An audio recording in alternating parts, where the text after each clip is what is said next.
Oh man, welcome everybody. Welcome everybody. Thank you all for joining me. I don't know why my eyes are getting watery all of a sudden, but thank you, James. Thank you, Woke. What is normal? Thank you very much. I answer her question first. It's never going to go back. It's never going to go back the way it was. That's gone. That time is gone. I was sitting there with my daughter today. I was thinking, it's so far the way even the rest of her 9 years with me is going to be so far removed from my first 9, 10 years. And I lived through three so-called assassinations, a war, knowing people went to war, and she hasn't, war protest, civil rights protest.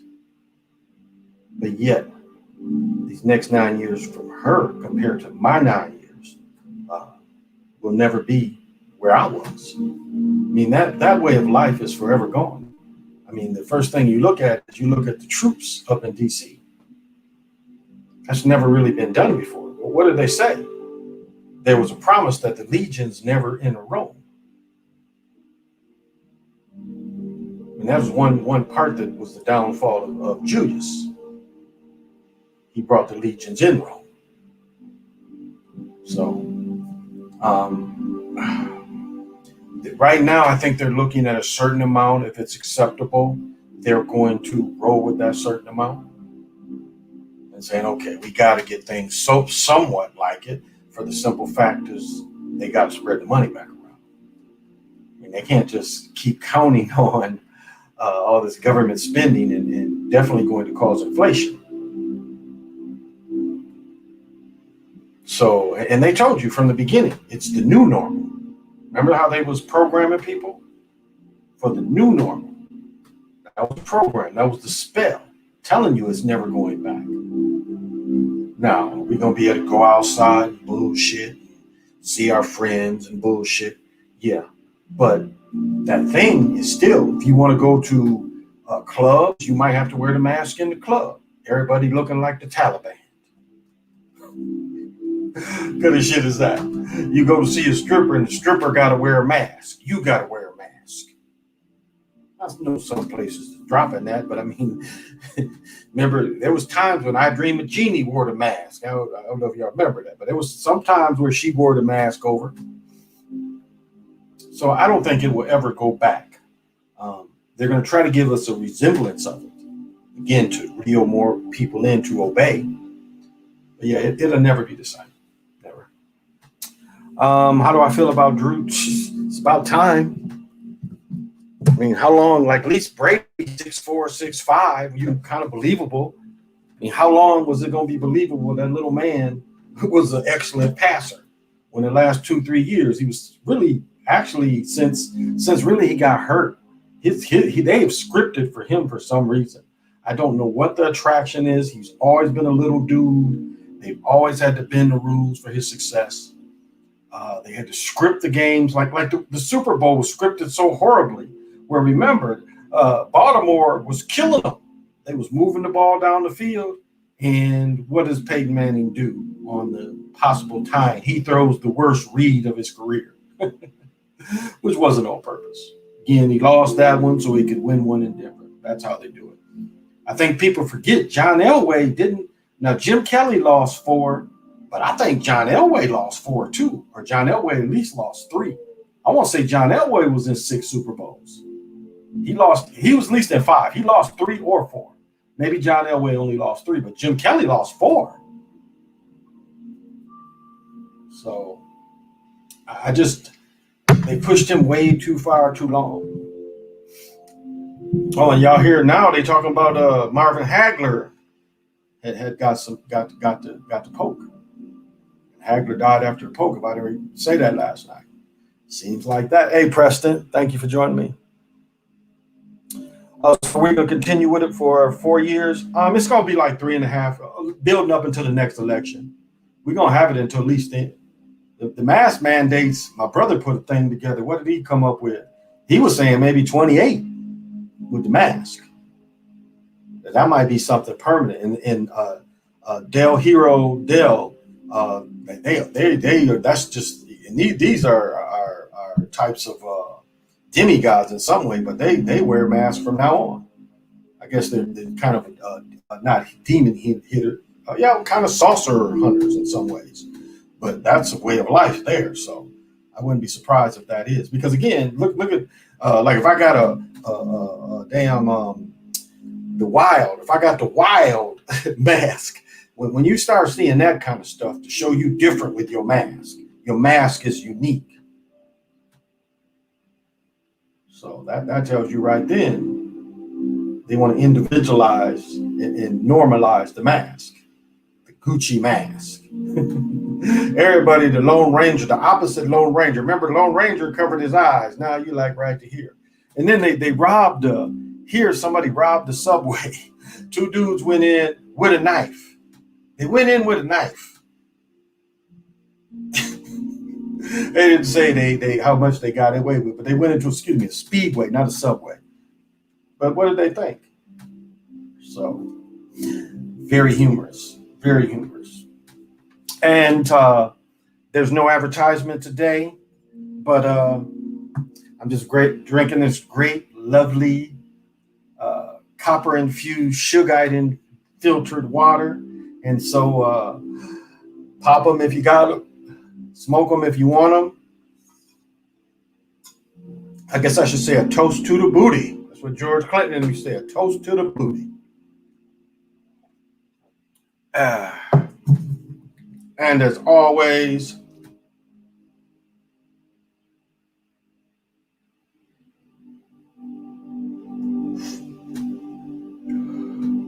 I blow big stacks. Let me tell you, cold up here again.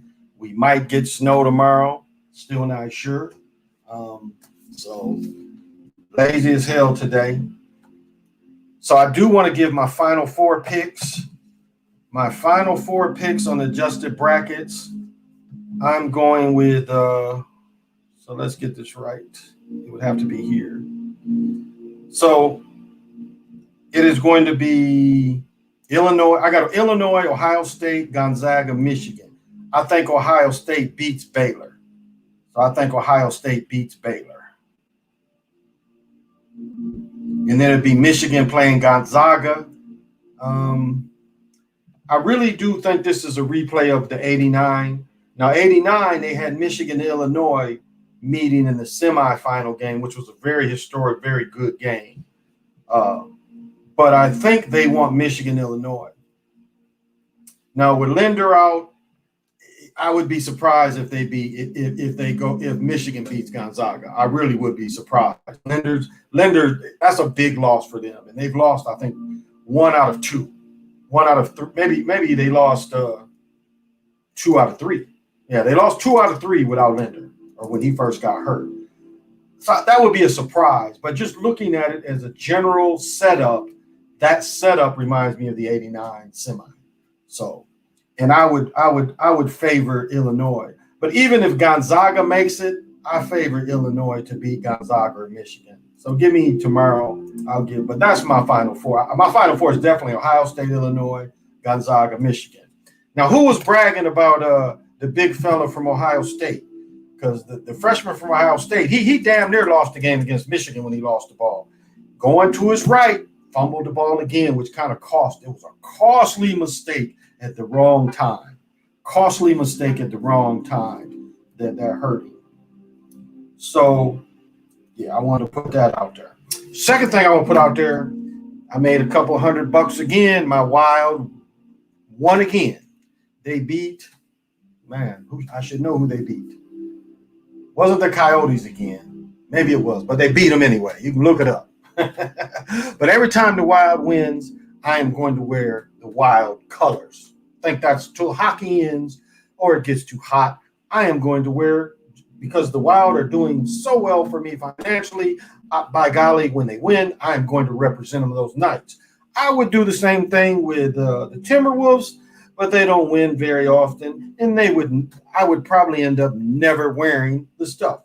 And if Chief and Blazers is out there, we whipped y'all ass tonight. So just to give it to you, and Edwards did a big nasty dunk again. But back to Illinois, the little short where I found out these damn Apple phones is heavy as hell for my weak hands.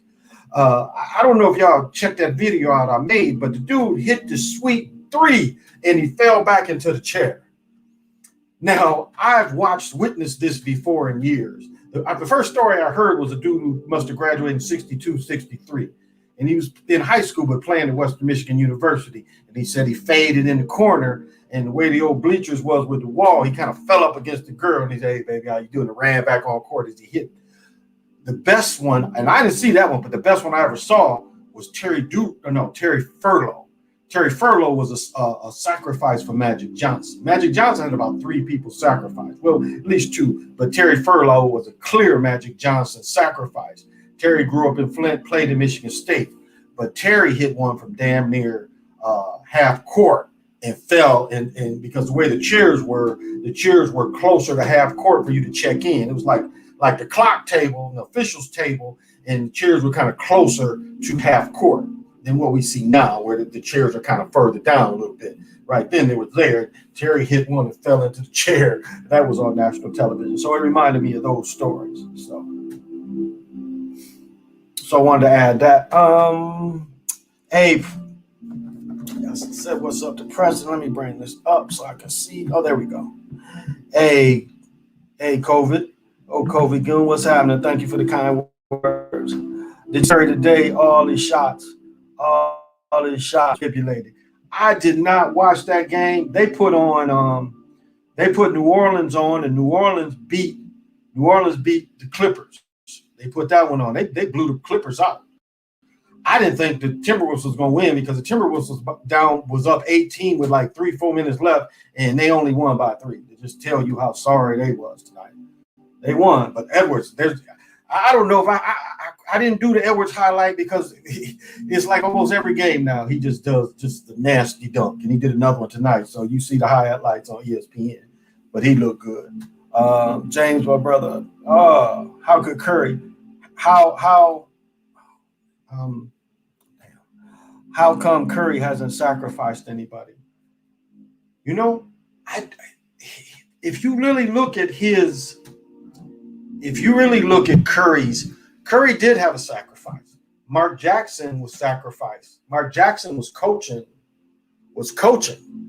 and they fired Mark Jackson. That was kind of a Curry sacrifice in a way. They didn't kill him, but remember, Mark Jackson was a very religious cat. So that was one that what didn't require blood, and it could be because Curry or Jackson is so religious. because I've caught Jackson throwing a slight sign, but not the heavy Masonic sign. And I think they kind of leave him alone because he that's probably his way out of it. But and again, his circle isn't very big other than him, his brother's mother and father. So we don't really know outside of that circle. Dell, I think, works for Michael Jordan. He's the announcer of the Hornets, the dad. So don't really know, again, friends. It could be not reported with them people because, again, his circle isn't that big because he is just a hooper. So we don't know about any of the other family other than his brother. So I imagine in the quiets, in the shadows, that people that know the family, it has happened for them.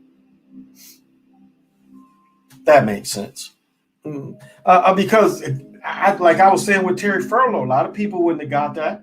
Just like Magic, it was one of his, the dude might have been a senior when Magic was a junior, but this dude died in a car accident the summer Magic was going into his senior year. That was clearly a sacrifice for Magic, clearly a sacrifice for him. So, but most people wouldn't know that. You know, most people wouldn't even look at Terry Furlow as being one. Like Michael Jordan had 3 people. It was two young people that died around Mike, 2 of them that drowned. One girl got killed with a flash flood. So, again, if you don't know this about these people, you would never know. So bodies could be down already, and we just don't know the circle. So, yeah, that's something to consider. And I'm a reminisce a little bit. I had just been thinking about some brothers and wanted to reach out to them. And so I called one of my teammates, one of my most colorful teammates, I must say. His nickname is Pig Iron. We either called him Pig, most people called him Iron. His real name was Maurice, but everybody called him Pig or Pig Iron because he went to Arkansas and he always wore this shirt. And if you lifted so much weight, so many weights, you got a shirt that said Pig Iron, you know, Pig Iron lifting. That's pretty much what it was. Well, we saw him wear this shirt all the time, so the name stuck. And I'll say this brother was one of the best. I want to say he played guard. He was like watching him. And again, we was all on the scout team, the first team, because he transferred. So my freshman year, I didn't play. So I was on the scout team, but so was he because he didn't play, but he had to practice every day. So I just had fun and I got to watch his technique.